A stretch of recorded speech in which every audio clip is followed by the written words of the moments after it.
A paz do Senhor, querido professor. Deus seja louvado por mais uma oportunidade que estamos aqui para gravar essa videoaula, subsídio aí do CAPED, para você, como material a mais na sua preparação de aula. Nessa ocasião estaremos conversando aqui a respeito da lição de número 13, a última lição desse trimestre maravilhoso, onde nos inclinamos a aprender mais sobre o livro de Eclesiastes. E na ocasião aqui eu tenho o privilégio, a honra de ter o irmão Elias, teólogo, escritor. Primeiramente agradecer ao irmão Sérgio, né, a honra, o privilégio de poder participar da mais a última aula, né, que é o fechamento. Né? Então, só agradecer mesmo. Muito obrigado, irmão Sérgio. E agradecer também aos alunos, né, que nos acompanhou, né, nesse trimestre aí. Foi um trimestre bem abençoado mesmo, de respostas, né, inclusive. E o irmão ele foi bem feliz quando ele se dispôs a debruçar-se sobre esse tema, que é o livro de Eclesiastes, um material fantástico, excelente mesmo, né? Então, agradecer a todos e Deus abençoe, né?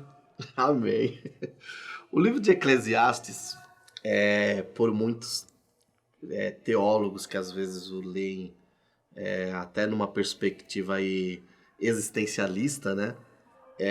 O vem como um livro triste, melancólico, sem sentido. Alguns até o associam à filosofia de Sartre e de outros nomes, né?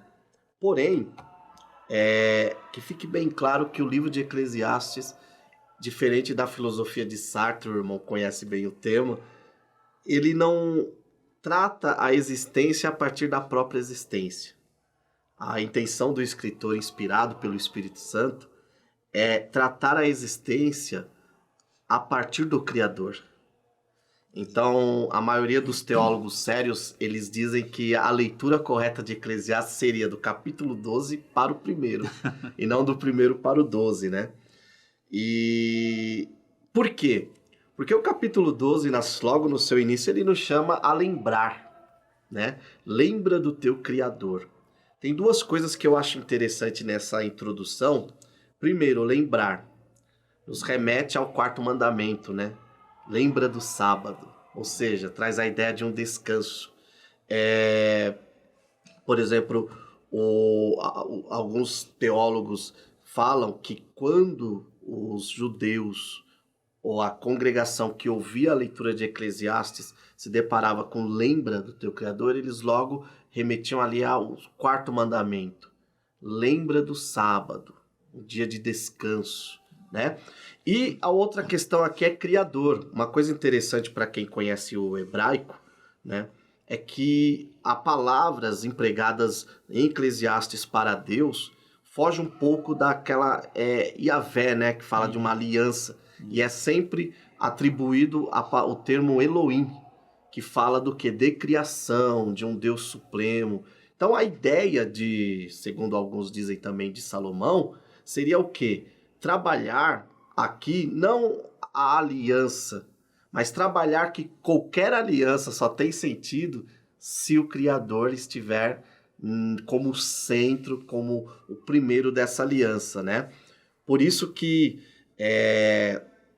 a nível até de introdução aqui, o próprio comentarista colocou no Para Refletir que só encontramos sentido para a vida, ou seja, só deixa de ser vaidade, sem sentido, né?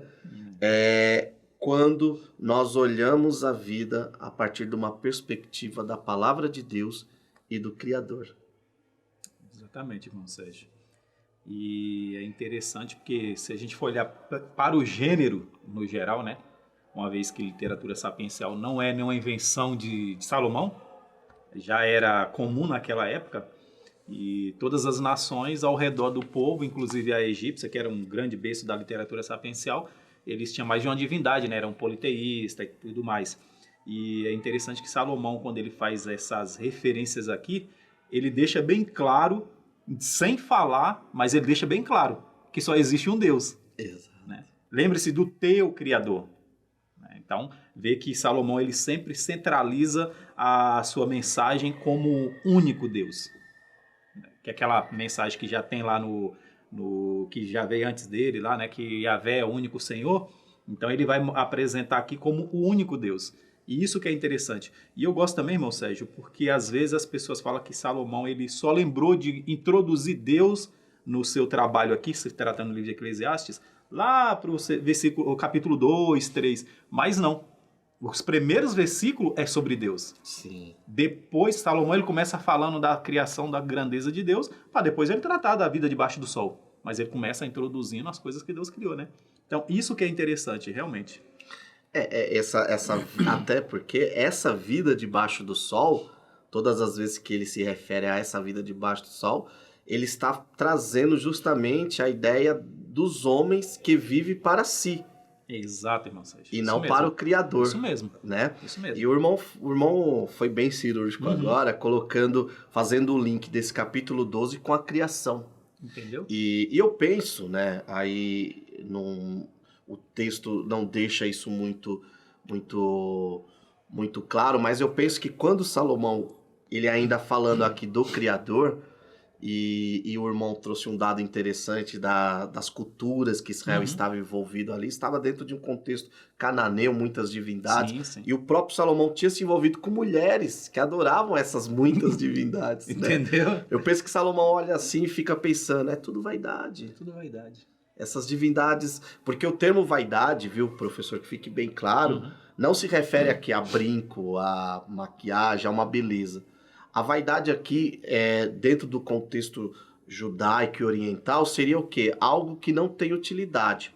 E o que não tem utilidade na visão de Salomão? Uma vida debaixo do sol que não glorifique a Deus, que não tenha Deus como o sentido, como o caminho, como o fim em si, né? Exatamente. É bem colocado essa questão aí mesmo, irmão. O livro de Eclesiastes inteiro é um chamado do homem para Deus, né? Sim. Esse é o grande objetivo, né? Né? O objetivo central de Salomão, é fazer com que os seus leitores se voltem para Deus. Isso aqui é evangelho. Exato. Isso aqui é um evangelho. A gente, quando fala de evangelho, nós pensamos logo no Novo Testamento, né? Porque o hábito, né? O evangelho, o Novo Testamento. Mas evangelho é boas novas. Então, isso aqui é evangelho. Então, Salomão está fazendo uma pregação, está chamando o povo ao redor, aquelas culturas e tudo mais, para que eles se voltem para o Deus que ele e a nação, né, em torno dele, do qual ele era rei, servia. Então, vai falar, só há um Deus. Então, Deus é a grande centralidade. É igual o irmão falou. E não adianta. Lá nas lições anteriores que tiveram sobre trabalho, busca por conhecimento intelectual, inclusive, né? E é importante para os jovens, né? Por exemplo, que está começando a fazer uma faculdade, pessoas mais velhas também, que não teve a oportunidade de estudar quando era mais novo, vai ter contato com a faculdade, com os centros de conhecimento, e geralmente eles são muito, vamos dizer assim, bem contaminado com as coisas secularizadas. Sim. Então, quer queira, quer não, essas coisas vão confrontar com nossos valores, né? Então, Salomão, quando ele está falando isso aqui, ele está fazendo uma espécie de chamamento, ele está chamando o povo de lá a voltar para Deus. Então, mostrando que conhecimento, por exemplo, sem Deus, não adianta nada eu ter as consoantes lá, né? PhD, seja lá o que quiser mais colocar depois disso aí. Ele fala, não adianta ter nada disso aí. Se não for para glorificar o nome de Deus, isso não tem valor. Sim. Porque o valor prático, ele é passageiro, que é igual ao sentido da palavra que o irmão usou mesmo, né? Da vaidade. Ele fala, é efêmero, é transitório. Isso aí se desfaz com o tempo. E se não desfazer com o tempo, mas também não tem nenhum valor prático para a vida humana. Você pode viver sem isso? Posso. Ele fala, então não tem valor, é vaidade. Exatamente. Pode viver sem Deus? Não. Ele fala, então, o valor está em Deus, não nas coisas, né? Na vida debaixo do sol. Bem colocado isso aí, irmão. É bem interessante. E aí, Salomão foi um mestre se hoje ele fosse um pregador, né, vivo nos nossos dias, nós falaríamos que ele era um mestre de apresentar imagens nos seus discursos, né? E aí Salomão, ele deixa a introdução que lembra do teu Criador, né? O lembrar do Criador aqui remete ali ao 4º mandamento, ou seja, você quer encontrar descanso? da sua alma, essa busca pelo conhecimento, pelas riquezas, né? Que é natural não só da juventude, mas em todas as idades, mas claro, o jovem ele é muito mais ansioso, ele espera menos, e aí Salomão começa a fazer espelhos para trazer urgências. E aí, o que eu acho interessante aqui olha a visão de Salomão. Para nós, né, e para alguns pensadores do que nós chamamos de psicossocial, né, a vida ou a descrição da vida começa ali quando a pessoa nasce. Mas para Salomão, o primeiro ponto a ser examinado a descrição da vida começa a partir de um olhar para a velhice. Ou seja, Salomão muda, né? A descrição da vida começa na velhice, porque o que eu tenho que fazer, o que eu faço agora na minha juventude, na minha adolescência, refletirá na minha velhice. E aí ele começa a trazer uma série de espelhos, né? De imagens poéticas, porém, que nos faz pensar. Então, por exemplo, ele começa a falar do sol, né, das estrelas, dos dentes que caem. Ele começa a trazer fenômenos ali para mostrar que a velhice, ela chegará para todos. Exato. Né? Claro, a pessoa, se infelizmente não for acometida uma fatalidade, ela se tornará velha, ou na ocasião, se, claro, Jesus não voltar aí, não subiremos jovens como somos, né? Mas a ideia aqui de Salomão, quando ele faz, vamos dizer assim, ele começa do final, né?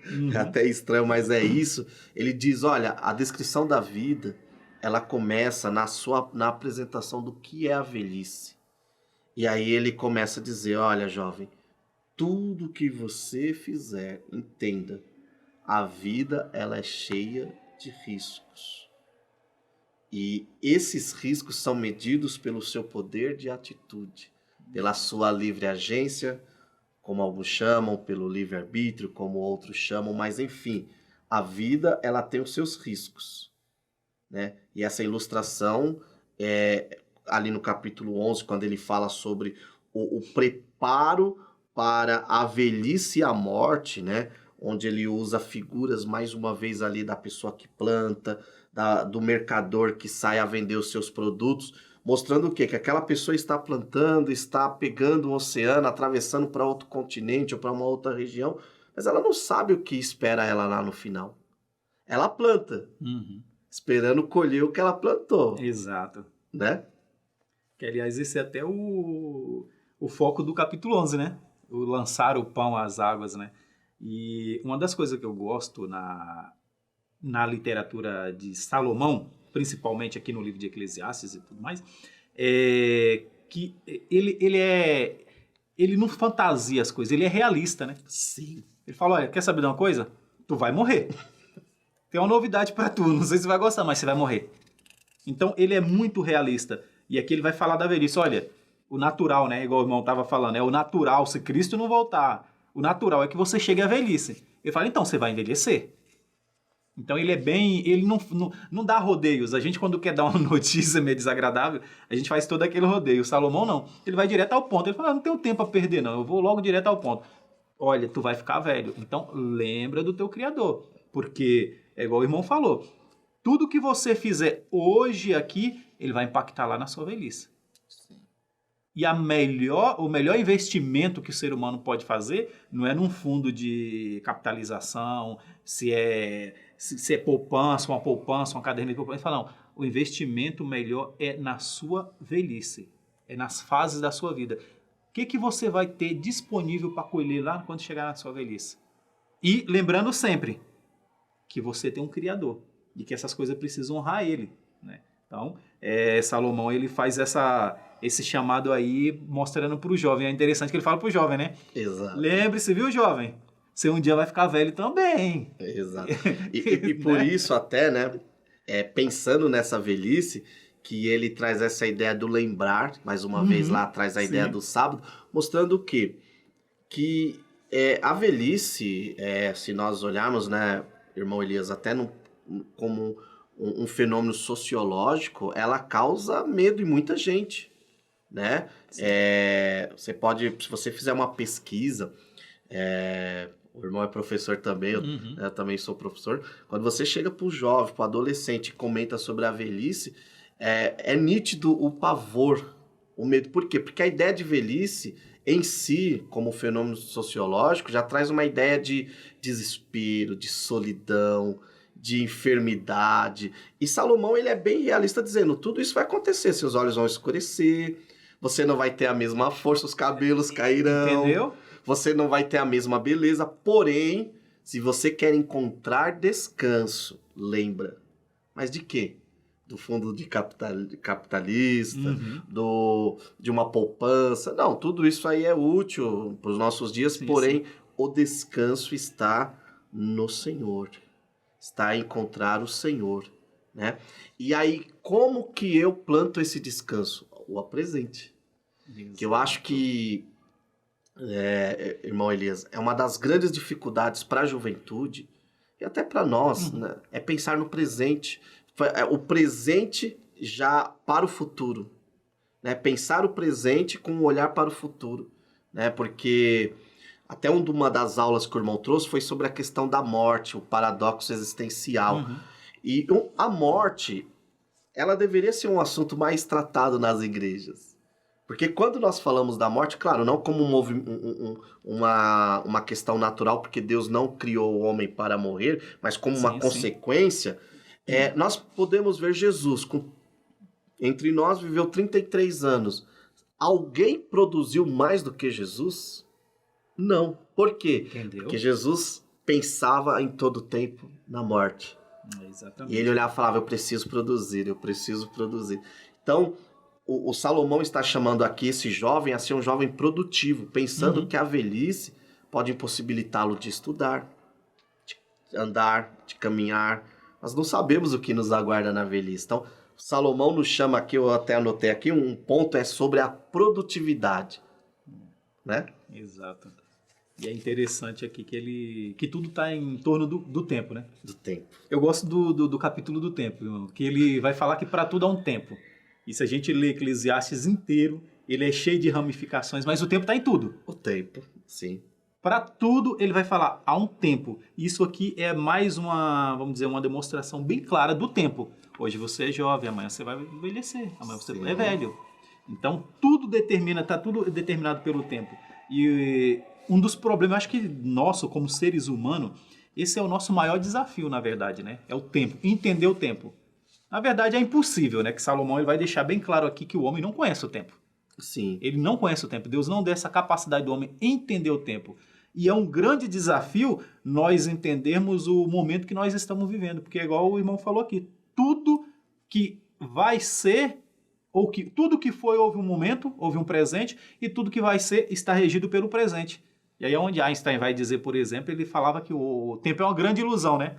Porque ele não estudava sobre o tempo, já que ele era um grande, né, cientista, um grande matemático. Ele falava, o tempo é uma grande ilusão. Para que perder tempo estudando o tempo, como que... Ele fala, isso é uma grande ilusão, o tempo não existe. Aí você fala, o que existe é o aqui e o agora. E aí parece até um certo determinismo, né? Aquelas pessoas deterministas, fatalistas, né? O fatalista, ele pega essa visão e distorce, né? E constrói a teologia dele em cima disso aí, uma teologia fatalista. Mas Einstein entendia, um grande sábio, Salomão, bem maior ainda, Salomão vai falar, tá tudo regido pelo tempo. O nosso problema, por que eu trabalho igual um louco? Por que eu falo, não tá na hora de casar ainda, deixa eu juntar mais um pouquinho?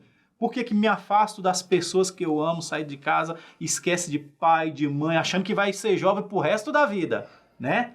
Salomão fala, por quê? Porque o ser humano não entende o tempo. E o tempo rege tudo que nós vivemos.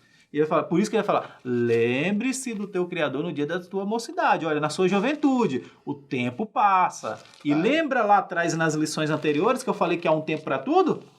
Então, lembre-se do Criador no dia da tua juventude. Antes que venha o quê? O tempo. Ele fala, antes que esse presente seu aí, vamos dizer assim, de cabelos sedosos e volumosos, né? Pele brilhosa. Antes que esse cabelo aí ele caia, ele embranquece, antes que essa pele ela dá uma enrugada. A memória não é mais a mesma cor. A memória. Antes que ele fala do moer, eu acho interessante que ele fala dos moedores, do barulho, ou seja, antes que a audição não é a mesma, você não consiga mais ouvir, olha pela janela, já não sabe mais se é o seu vizinho ou quem que é. Eu falo, então, esse tempo ele vem. Naturalmente, igual o irmão falou, se Cristo não voltar, e se não acontecer, a cometer uma fatalidade sobre nós, que Deus nos livre sempre, Sim. né? Então, o natural é que esses traços aqui do capítulo 12 que ele está falando, ele falou, ó, o natural é isso aqui acontecer contigo. Ele falou, olha, é melhor você começar a pensar melhor como que você está vivendo o seu presente agora, né? E o irmão Elias, muito bom esse nosso bate-papo. E o irmão trouxe um insight aqui sobre um dos textos que, para mim, é um dos textos mais profundos, né? O irmão, como amante de filosofia, estudante também, irmão. Mas esse texto, para mim, ele reflete toda essa ansiedade que os filósofos, pensadores e o próprio Salomão aqui tenta encontrar, que foi uma frase escrita por Moisés no Salmo 90, versículo 12, que diz: ensina-nos a contar nossos dias, excelente, para que alcancemos um coração sábio. Excelente. É o tempo. Salomão, aqui Moisés está dizendo assim, olha, precisamos meditar sobre a brevidade dos nossos dias, do nosso tempo. Devemos estar atentos para a necessidade de usar de maneira correta o nosso tempo. Porque o tempo foi concedido por Deus. E como mordomos do tempo, Deus cobrará. Exato. O que estamos fazendo com o nosso tempo, né? É igual a pessoa talentosa. Ela é muito talentosa. Mas se ela não usar todo aquele talento para produzir algo, é um tempo desperdiçado. E Deus cobrará dela isso. Calma aí, eu te dei o talento para escrever, para compor, para estudar, porque o buscar o conhecimento de Salomão trata como uma dádiva, ou seja, um dom, um talento. E você fez o que com esse tempo? Então, Moisés aqui está dizendo assim, Senhor, ensina-me a administrar bem esse meu tempo, para que eu alcance um coração sábio.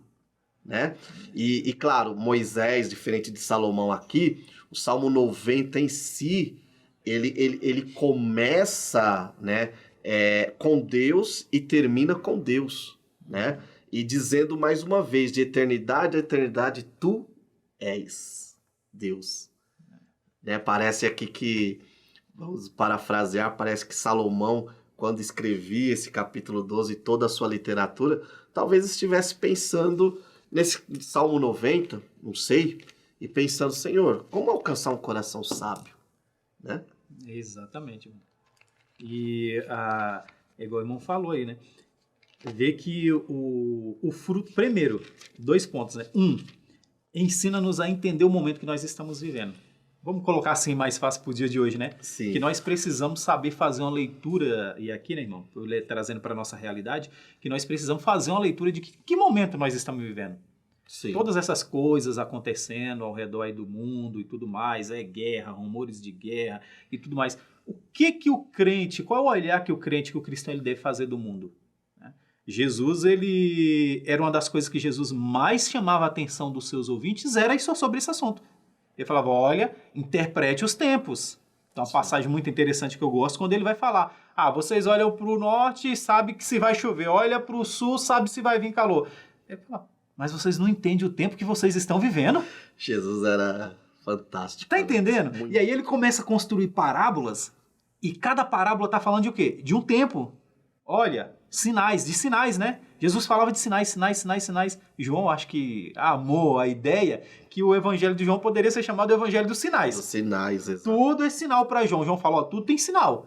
Né? Paulo lá na frente vai fazer a mesma coisa. Quando vai falar com Timóteo, ele fala, olha Timóteo, saiba que o Espírito revela que nos últimos tempos... Eu falo, isso aí não é uma visão filosófica, não é uma coisa da minha mentalidade, da minha sabedoria, olhar para o tempo, para o mundo, para a sociedade. Ele fala, não, é o Espírito que está me revelando isso. Ele fala que nos últimos tempos os homens serão assim. Então a Bíblia o tempo todo está nos ensinando, olha, entenda essa exata fração de tempo que você está vivendo hoje e tudo que está ao lado, procura entender isso aqui. Porque se você não entender isso aqui, o que adianta você querer saber o que vai acontecer daqui 10, 20 anos? Se você não entende nem esse momento aqui que você está vivendo, que é o presente, né? Que eu acho que é uma palavra que vem mais da filosofia, que é o presente. Por si só já diz, né? Presente. Ou seja, não é seu. Você recebeu. Ele fala, então, aproveita bem esse presente que Deus te deu. Salomão aqui falando, né, para os jovens, lembre-se do Criador. Ele está falando, olha, aproveita bem esse presente aqui de forma sábia, né? E aí, parafraseando o que o irmão falou aí da questão de Moisés, qual era o futuro, quando eu começo a analisar de forma sábia, dentro da palavra de Deus, qual o momento que eu estou vivendo, ele vai produzir lá no futuro o quê? Um coração sábio. Para que alcancemos, qual é o objetivo de tudo isso? Alcançar a sabedoria. Não é essa o propósito de toda a obra de Salomão? Que o homem alcance sabedoria. Sim. E glorifique a Deus através dessa sabedoria, que tem diferença, né? A sabedoria que Salomão se propõe para que os homens alcancem e a sabedoria como é comumente conhecida, né? Ele falou, se essa sabedoria não glorificar a Deus, também não é sabedoria. Exatamente. É carnal e diabólica, né? Entendeu? Carnal e diabólica. Bem colocado. Exatamente, é carnal e diabólica. Agora, quando nós olhamos a priori uma leitura não tão profunda do início do capítulo 12, nós podemos cair lá no erro do grande psicólogo social Erik Erikson, que foi inclusive o inventor da frase crise de identidade. Quando nós olhamos tudo isso, nós olhamos assim, falamos assim, poxa vida, a vida que Salomão propõe é uma vida triste então para o jovem. Só que quando você continua a leitura, você vê que Salomão não propõe uma vida triste. Pelo contrário, Salomão, em todo o seu livro, e claro, inspirado pelo Espírito Santo, constantemente Deus está falando, viva bem a sua vida, desfrute bem a sua vida, porém, lembrando que você prestará conta. Exato. Mas a chamada de Deus é para um presente de desfrutar. Desfrutar primeiro com, vamos dizer assim, com inteligência. Salomão, no primeiro momento, pode parecer que está falando para o jovem, aproveite a sua mocidade antes que chegue os dias maus, porém de forma desenfreada, sem responsabilidade. Não é isso. O próprio Salomão, no capítulo 4 e 23 de Provérbios, ele deixa registrado, né? De tudo que o jovem deve guardar, guarda o teu coração, porque é dele que está as saídas da vida. Então a expressão e o que nós podemos entender sobre esse viver o presente de Salomão é um viver com responsabilidade, porém desfrutar. Porque o não desfrutar também pode implicar problemas para a minha velhice. Entendeu? Aí nós vamos cair num outro problema que é até tema de estudo enquanto fenômeno social, que é essa questão de pessoas, por exemplo, de idade, que se vestem como se fossem adolescentes. Mas por quê? Porque não viveu, não desfrutou o presente, o tempo que deveria desfrutar. E aí é aquela coisa, né? Até professor, você pode trazer para o seu aluno essa reflexão. O adolescente vive a sua fase de adolescente, o jovem, sua fase de juventude. O casado, o tempo de casado. E o ancião, o idoso, de ancião, né? Que é uma recomendação bíblica. Os mais velhos serem exemplos, né? Ali, isso. Falando para as idosas, mas no geral, os mais velhos serem exemplos para os mais novos. E aí, como viver, como desfrutar o presente de forma responsável? É possível? Segundo Salomão, sim, né? Segundo ele, sim. É interessante aqui que eu observo quando ele está falando de aproveitar o momento, inclusive para saber se você está aproveitando a vida da forma correta, se você está aproveitando com sabedoria, que ele fala que Deus, para o homem mau, o homem ímpio, ele dá o quê? Trabalho, dá problema. Né? Mas a pessoa a quem Deus agrada, ao contrário, ele dá alegria. Então, se a pessoa está trabalhando, se esforçando, tem seu projeto, né? Tem seu projeto de vida. Eu gostaria de viver de X maneira financeiramente. Eu tenho um projeto de alcançar um PhD. Eu tenho um projeto de construir casas e viver de aluguel. Seja lá como for, né? Ele tem um projeto. Uma das coisas para saber se ele está tendo sucesso no projeto segundo Salomão é se durante esse processo ele está se alegrando. Né? Que aí vem a ideia. Por isso, alegre é comer e beber, né? Que esse é a recompensa sua. E ele fala que o ímpio Deus dá o trabalho, mas para quê? Para que ele produza, para depois Deus dar para os que ele agrada. E não só isso, que os que ele agrada, ele vive uma vida feliz. Então, vamos dizer assim, um termômetro para saber se você está no caminho certo, né, dos conselhos de Salomão, nos seus projetos de vida, você está tendo tempo de se alegrar, de ser feliz? Ou você é daqueles que deita e dorme, como diz Salomão, vai deixar bem claro, né? Daquele que perde o sono, que deita e chega à noite e não tem sono. Ele fala, se você está vivendo uma vida onde à noite você não consegue descansar sua cabeça, é só correria, só correria. Ele fala, me desculpa, mas alguma coisa está errada. Então, se é possível alcançar esse, vamos dizer assim, esse ideal que Salomão está falando aqui, segundo ele, sim, né? E através de quem? Com certeza, né? Ainda vai ser dito aí, mas já foi falado em aulas anteriores, porque o assunto está mais atrás também, né? Através do temor a Deus. Ele fala, somente através do temor a Deus é que você vai alcançar isso aí. Então, tem várias maneiras de alcançar isso, né? É igual alcançar sabedoria, que a gente fala, né? Quando fala de sabedoria, Salomão aqui fala que através de... a gente pode adquirir sabedoria de duas formas. Uma, pedindo a Deus. Tiago fala, olha, pode ser ímpio, o que é surpreendente, né? Tiago fala que o ímpio pode ser sábio. Exato. Olha que coisa. Tiago fala, não precisa ser crente, não. Não precisa ser crente, não. Basta pedir a Deus. Só que quando o Tiago fala de pedir a Deus, Tiago tem aquela questão da fé e das obras, né? Que ele fala que o homem que não tem fé é como aquele que olha para o espelho e vira as costas. Como que eu sou mesmo? Então ele fala, tem que pedir com fé. Então tem uma coisa aí que é bem clara, né? Ele fala, mas o ímpio, o cidadão ímpio, se ele pede a Deus com fé, ele tem sabedoria.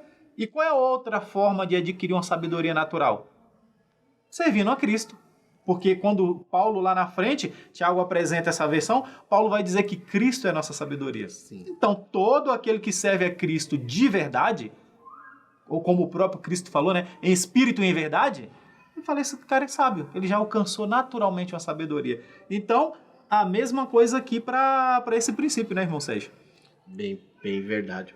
E uma outra coisa interessante sobre esse viver o presente é viver sem ansiedade. Eu acho, tratando-se de jovem, eu acho que essa é a grande dificuldade. Porque jovem não sabe esperar por natureza. A depressão mal do século, né? E vem da ansiedade.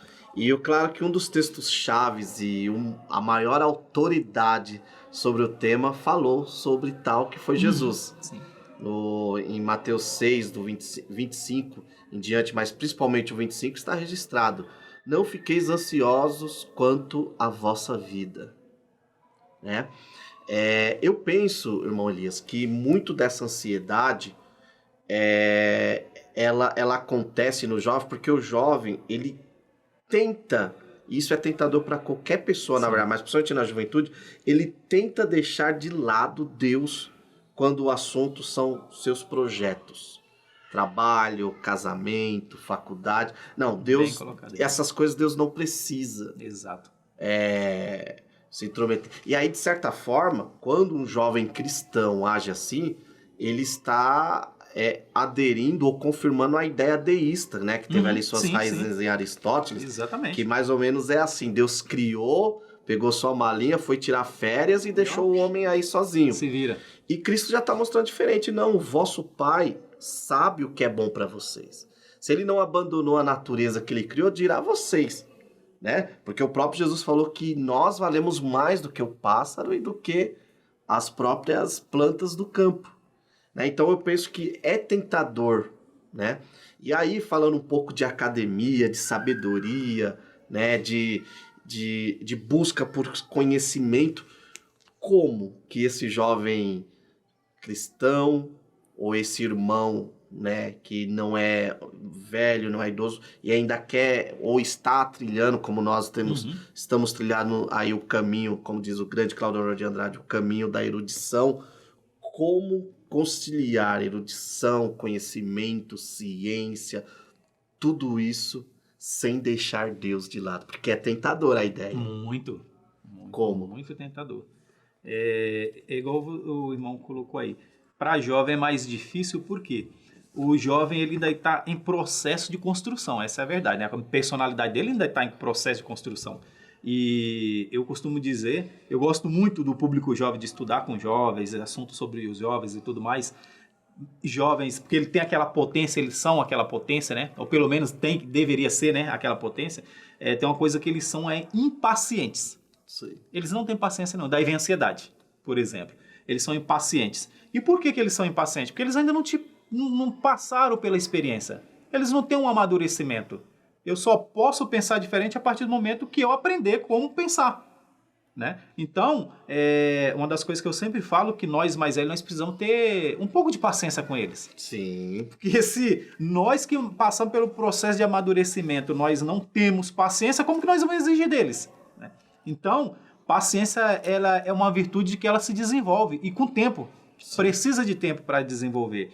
E o jovem, como que ele vai passar por isso? Primeiramente, né, que é o centro do livro de Eclesiastes, é o temor a Deus. Essa é a primeira coisa. Primeiro, temor a Deus. E o que é o temer a Deus, segundo a palavra de Deus? Né? Segundo Salomão, ele vai chegar lá no livro de Provérbios, por exemplo, ele vai dizer o que é o temor a Deus. Que é desviar-se do mal, né? Sim. O princípio da sabedoria é o temor a Deus. E o que é o temor a Deus? É desviar-se do mal. Resumindo mesmo, é desviar-se do mal. Aí vai lá para Deus, mas é isso mesmo? Quando a gente vai para o livro de Jó, no capítulo 1 e no capítulo 2, quando Deus está apresentando Jó naquela reunião lá, uma das coisas que ele fala é que Jó era uma pessoa que fazia o quê? Desviava-se do mal. E não era um desviar acidental, era um desviar proposital. Isso. Jó se desviava do mal propositalmente. Ele falava, olha, esse é o caminho do mal, esse é o caminho do bem, eu quero o caminho do bem. Então ele sabia, ele tinha uma consciência, ele estava consciente das suas escolhas. E é isso que a gente precisa hoje em dia nos jovens, por exemplo, é estar consciente das suas decisões. Ele precisa adquirir uma consciência, estar consciente da realidade que ele está vivendo e de que momento ele está vivendo, qual é a importância dele, porque às vezes tem essa questão dos extremismos de ambos os lados, né, irmão Sérgio? Da supervalorização, que aí tende ao hedonismo e tudo mais, e tem também da desvalorização própria. Sim. Eu não sou capaz, isso aí não é comigo, entendeu? Então, entender também o seu potencial, o seu valor, e que você faz parte de algo maior do que você possa imaginar. E, como dizia dentro da filosofia, responder de forma positiva, né? Responder de forma positiva ao seu chamado. Sim. E tem vários chamados ao longo da vida. Temos um chamado central, né? Que é adorar a Deus, mas nós temos outros chamados. Para que eu vou estudar, fazer uma faculdade? É igual o irmão falou. Ele vai estudar. O jovem tem essa ilusão aí entre... Não é só o jovem, né? Infelizmente, adultos também, né? Que por falta de conhecimento e sabedoria da parte de Deus, eles tendem a separar o que o cristão acham que é possível separar que aí até surge esse termo, né? O profano e o sagrado. Não existe profano e sagrado na vida cristã. É todo cristão. Todo deveria. Entendeu? É o próprio... Dentro disso, eu até recomendo ao professor a leitura de Jonathan Edwards, o livro Afeições Religiosas, que ele trabalha isso. E o Jonathan Edwards, ele é um exemplo de que Deus, quando me chama para o evangelho, ele não quer que eu abra mão da minha vida intelectual, né? Se eu sou bom em matemática, que essa minha habilidade glorifique a Deus. E o Jonathan Edwards conseguiu unir fé, vida profunda com Deus e conhecimento, tanto que no meio acadêmico norte-americano ele é considerado um dos primeiros e maiores filósofos e pensadores. E dentro do cristianismo ele é o maior, junto ali. Você pode colocar isso eu falo sem ter medo de errar. Ele está ali, não no mesmo nível, mas muito próximo de Agostinho, de Tomás de Aquino e outros. Por quê? Seu tempo, né? Porque ele não abandonou a razão, não abandonou o conhecimento. Deus me salvou, mas minhas faculdades intelectuais, emotivas, minhas afeições, todas devem ser para a glória de Deus. É o que o irmão falou. Exato. E o resultado disso aí era o que nós estamos tentando chegar aqui nesse ponto, né? Igual o irmão, foi bom usar a figura de Jonathan Edwards.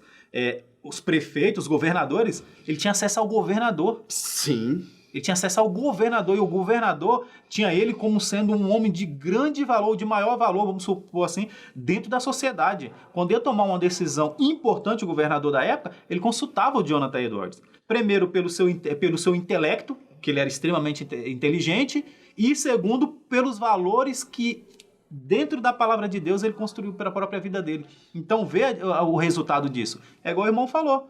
Ele uniu as duas coisas. Ele falou, não existe profano e sagrado. ou você é do profano ou você é do sagrado. Exato. Não dá para transitar. Eu gosto também de falar, quando a gente vai ter essa questão aí dentro da teologia sistemática, irmão, que vai falar de reino.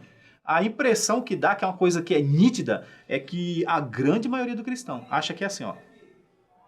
Tem o reino de Deus, que parece que não está muito interessado na humanidade, mas se alguma coisa pegar pro meu lado, eu posso gritar que ele vai vir me socorrer. Tem o reino de Deus, tem o reino de Satanás, que eu não sei porquê, mas acho que esse cara tá perdido, ele não sabe o que tá fazendo, as pessoas não conseguem olhar e ver que tudo ao nosso redor é meticulosamente preparado para Satanás. O sistema mundial é meticulosamente preparado para Satanás. E aí parece que Deus só serve para mim socorrer como uma espécie de gênio da lâmpada, né? E Satanás está perdido. E o que vale de verdade é o mundo dos homens. Nós temos controle pleno sobre tudo. Exato. Entendeu? E essa é uma grande ilusão que infelizmente muitos crentes vivem. E aí é onde cai nessa questão aí que nós estamos falando de querer criar uma vida sagrada e uma vida profana. Como se fosse possível eu transitar entre esses três mundos, né? O mundo do homem, o mundo sagrado e o mundo profano. E bem interessante isso que o irmão colocou, e eu digo profundo, porque fala-se muito sobre ídolos. Uhum. E inconscientemente, e Salomão está nos chamando para tê-lo como nosso criador, um relacionamento pessoal. Fala-se muito sobre ídolos, e é importante notar que às vezes nós temos Deus como nosso ídolo. É o famoso gênio da lâmpada. O que é um ídolo? Entendeu? Quando eu preciso, eu lembro dele. Não preciso. E aqui, na verdade, nós somos chamados a um foco total no relacionamento pessoal com Deus. Isso né? mesmo. E quando o irmão falou aí dos governadores e tal, recente, história moderna do Evangelho, Billy Graham. Era chamado, né? O conselho dele valia mais do que muitos chefes de Estado. Do que chefe de Estado, exato. E hoje, por que não temos isso, né? Nós vemos aí nas faculdades, eu sempre falo com os irmãos próximos, irmãos, está na hora dos cristãos fazerem mestrados, estarem nas universidades, estarem nos governos, mas lembrando que ali ele é cristão, não existe o cristão profissional e o cristão de igreja, membro da igreja. Não, eu sou cristão, membro da Assembleia de Deus, aonde eu estiver, na faculdade, criando, trabalhando, né? E tudo isso, né? Esse foco na pessoa de Deus só é possível com a palavra temor. Exato. Né? Martinho Lutero interpretava esse texto antes de conhecer a Cristo como medo. Será que Deus quer que eu tenha medo dele? Parece que para teologia popular, né? Que tem uma teologia popular também, né? Sim. Tem as teologias e tem a teologia popular, que é uma mistura de tudo. Na teologia popular, sim. Tem que meter medo, né? Tem que ter medo, você tem que tremer. E esse tremer deles é a perna mesmo. E, literalmente, você tem que ter medo. Eu gosto de quando vai falar de fé e obras, por exemplo, o Tiago, ele trata desse assunto, né? Ele vai falar assim, então tu tem fé? Você teme a Deus? Teme. Ele fala, que bom que você teme a Deus. Então, mas deixa eu te falar, Satanás também. E ele não só teme, como ele treme. O Tiago fala, é isso mesmo? Tá bom, então, Satanás também. E nem por isso ele é um exemplo de alguma coisa boa, né? Sim. Então, vê que Tiago, ele foi meio extremista, vamos dizer assim, né? Que era outro, que era da realidade, né? Ele não tem esse negócio de rodeio. Vamos dizer assim, que é uma marca da literatura sapiencial da judaica, né? Sim, a realidade. A realidade como ela é. Exato. Não, sem máscara. Não é como os gregos que enfeitam máscara, muito. né? A máscara do teatro, não é à toa, né? O grego tem o teatro. O que é a máscara? Aquela que eles chamam de persona, né? Tá ali, aí do nada vira as costas, transformou. Aquela coisa da máscara, que daí que vem a questão do teatro. Mas na cultura judaica, na literatura sapiencial, inclusive secular, né? Egípcia e tudo mais, a literatura sapiencial, uma das questões dele é que a verdade, como nós dizemos no dia a dia popular, é nua e crua. Ela como ela é, não vou dar a volta para te falar a verdade, né? E eu gosto aqui também, irmão Sérgio, por exemplo, quando aqui no versículo 9, que ele diz assim, ó, e quanto mais sábio foi, olha para ver, quanto mais sábio foi o pregador, tanto mais sabedoria ao povo ensinou. Tá entendendo? Ao povo ensinou. E atentou, esquadrinhou e compôs muitos provérbios, ou seja, a sabedoria que Deus deu para Salomão, ele não sentou lá no seu trono de arrogância e ficou lá esperando as pessoas virem, para ele diminuir as pessoas, não. Ele foi trabalhar, ele foi produzir. E tudo que ele fazia glorificava a Deus. Exato. Né? E interessante isso aqui, igual o irmão falou, da questão de valores. Por que nós tínhamos Jonathan Edwards, Billy Graham no seu auge? Por que nós tínhamos esses homens? Eu até não vou muito longe não, viu, irmão? Eu falo de exemplo nossos pastores. Sim. Homens simples, iletrados, a grande maioria lá atrás, iletrados. Acho que a Assembleia de Deus está em pé por causa de um doutor, de alguém que é PhD, de alguém que tem um diploma de doutor. Esses homens simples, levados pelo Espírito Santo, sem nem mal sabia ler direito, trouxe a igreja aonde nós hoje em dia estamos. E aí a questão é, nós temos formação, muitos têm PhD, doutorado no meio do cristão, por que essas pessoas que alcançou tão grau de instrução, eles não estão sendo exemplo para os outros? O que aconteceu? É o que eu e o Giva, a gente sempre conversou, nós conversamos um tempo atrás, eu e o Giva, sobre a questão da referência. Por que nós não estamos construindo referência, irmãos? Nós precisamos urgentemente de pessoas que sejam referências. As referências nossas são antigas. Sim. E quando eu digo antigo, não é depreciativo, não. Eu digo pelo tempo. Sim. São antigas. São pessoas que já, seus cabelinhos já estão lá na lãzinha ali. Os que não foram para a glória, o cabelo está na lãzinha. E nós não temos pessoas novas se projetando no cenário cristão como referência. E nós precisamos urgentemente. Por quê? O ser humano, ele precisa de referência. Sim. Ele precisa olhar para algo para ele caminhar. Ele precisa de um ponto e falar, não, é ali que eu preciso chegar. E quando nós não temos, nós não produzimos, o que vai acontecer? Vai abraçar o que vem de fora. Exato. E aquela coisa, né? Enquanto nós menosprezamos aí o reino de Satanás está trabalhando. Entendeu? Jogando as suas referências. Exato, irmãos.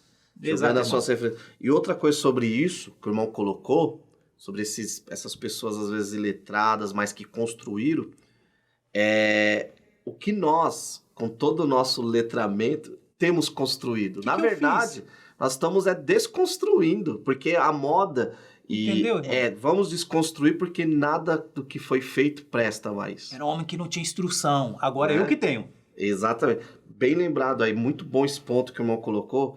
Deus me deu um talento, me deu sabedoria, me deu uma inteligência, uma capacidade, eu tenho que produzir, porque senão é vã, Exato. É morto, né? Sobre o temor, um dos sermões mais conhecidos da história do cristianismo é Pecadores na Mão de um Deus Irado. Quando você olha, você fala, poxa vida, Jonathan Edwards preparou o cajado e bateu, mas bateu.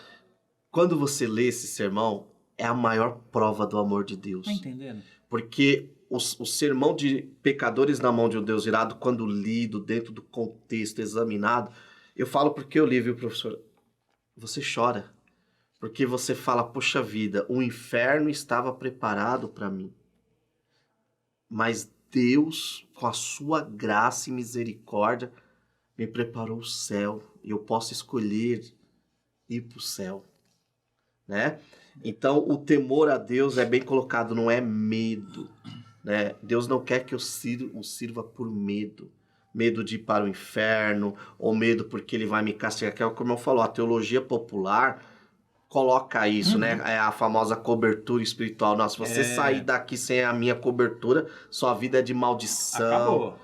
E não tem nada a ver com isso. O temor as minhas atitudes glorificam a Deus, e não eu não faço ou deixo de fazer porque eu tenho medo de Deus, mas eu não faço ou eu deixo de fazer porque o amor de Deus me constrange.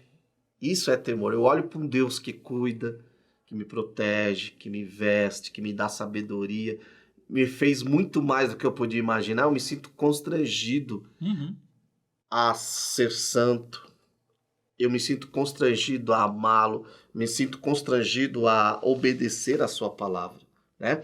E claro, esse temor, ele me leva para dois caminhos. Primeiro, quando eu temo a Deus, eu guardo o que ele falou, né? Sim. É a questão da Bíblia.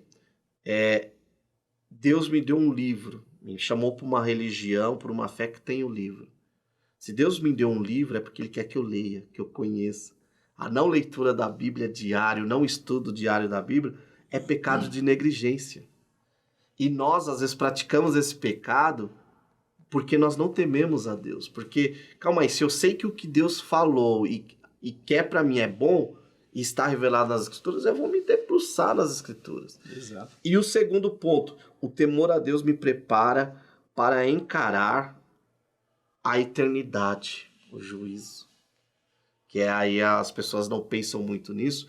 E Salomão, ele finaliza-se o seu discurso dizendo, né? Para nós lembrarmos do nosso Criador, e vai falar que o final de tudo é teme a Deus. Por quê? Porque um dia Deus levará a juízo tudo o que foi feito. Esse é o ponto. Né? Eu não sei se Esse é o ponto. o seu irmão pegou aquela época, mas quando eu era adolescente, eu lembro que os pastores às vezes iam pregar esse texto e falavam assim, sabe aquela televisão, Deus vai colocar a sua vida numa televisão e todo mundo vai saber da sua vida. Era assim mesmo. Né? Exato. Esse é o ponto. Igual o irmão estava falando aqui, do livro de Eclesiastes, tem uma lógica do 12 por 1, né? Se não fosse esse ponto aí, eu também concordaria. Eu só não concordo justamente por causa desse ponto, irmão. Sim. Só por causa disso aqui, porque ele fala, olha, é o seguinte, de tudo que já disse pra você, mais ou menos assim, né? Se você quiser ignorar os conselhos financeiros, de relacionamento, de busca de sabedoria, se você quiser ignorar que o bom da vida, o melhor, né, que tem ao longo dos capítulos, o melhor, ele dá o negativo e o positivo. O melhor é fazer isso, o melhor é fazer isso, o melhor é fazer... Eu falo, se você quiser me ignorar totalmente, pode ignorar, inclusive, tá? Mas faça uma coisa, tema a Deus. E por que você deve temer a Deus? Justamente o que o irmão falou. Ele falou, olha, ele um dia vai pedir conta do que você fez. Ele vai pedir conta do que você fez. Então, essa passagem aqui, ele joga o capítulo 12 por último. Justamente por causa... Eu creio que na hora de... É claro que na hora de construir aqui o livro, não tinha uma sequência 1, 2, 3, que os irmãos poderiam, né? Quem fez o cânon, fechou o cânon para chegar e falar assim, ó, não, esses capítulos é assim, essa é a sequência. Eu creio que não tinha como. Não. Pode ser que teve, né? Mas é plausível que não tinha. Mas, quando chegou nisso aqui, ele falou, olha, o resumo da ópera, como dizem, né? O resumo da ópera é isso aqui. Pode me ignorar, pode dizer, olha, Salomão é chato, é pessimista. Ele fala, mas amigão, deixa eu te falar uma coisa. Deus vai cobrar de você tudo que você fez aqui na Terra. E o bom aqui que eu gosto, irmão Sérgio, é que ele deixa bem claro que é para todos. Para todos. Não é só pro ímpio, não. Ele fala, olha, você que é crente, meu irmãozinho, Deus um dia vai te chamar para conversar com ele, tá? Sim. Se prepare. Não fica achando que tipo, opa, cheguei, vamos colocar, né, aquela coisa, cheguei no céu. Opa, tudo bem, gente? Meu caminho é aquele dali, tchau. Você vai lá. Não. Ele fala, não, todo mundo vai passar por Deus. Todo mundo vai ter que estar diante do Senhor. Toda a raça humana, desde Adão até o dia em que Deus trazer juízo à nação, ele vai ter que estar diante do seu Senhor. Quer seja por bem, quer seja por mal. Isso deveria trazer temor em nós. Olha o temor aí. Né? Então escolhe o caminho correto.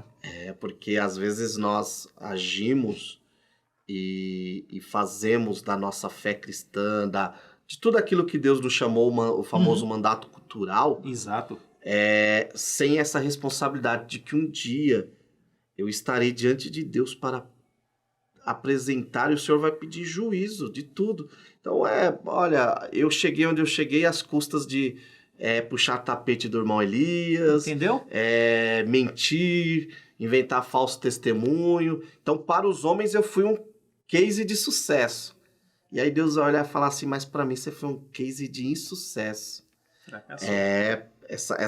Por isso que a nossa vida deve ser pautada no temor. E o irmão colocou bem aí, eu esqueci agora o nome do teólogo, mas esse teólogo que eu estava lendo, que ele propõe essa leitura, ele vai nessa mesma linha, ele fala, se não fosse o versículo 12 e 14... Entendeu? Porque Salomão aqui, ele é cirúrgico, ele fecha, ele fala, olha, eu falei sobre tudo, no primeiro momento pode parecer tudo muito pessimista, mas eu quero finalizar dizendo, um dia...